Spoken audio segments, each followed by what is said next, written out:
Hello guys and welcome back to MS Tech Tutorials, and in today's video I'm going to be showing us how to only install Warzone for Black Ops 6 on the Xbox app on PC, and let's get straight into it.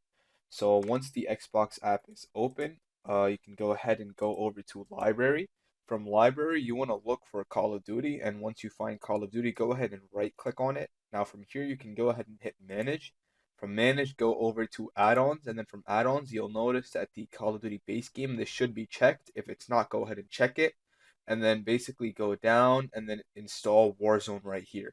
And all you want to do is make sure that, I know it's called Modern Warfare 3 Warzone, but it's the same Warzone as the Black Ops 6 one. So as long as you have this Warzone installed and then you have the base game, that is really all you need. You don't need anything else. You don't need the multiplayer. You don't need the campaign.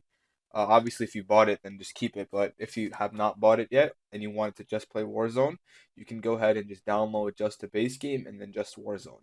And then that is how to play. That is how to play Warzone. For Black Ops 6, how to only download Warzone. And yeah, that is basically it. That is the only two files you should be having downloaded. And yeah, that is it. So thank you guys for watching. Make sure to give the video a thumbs up, subscribe to the channel, and have a great day.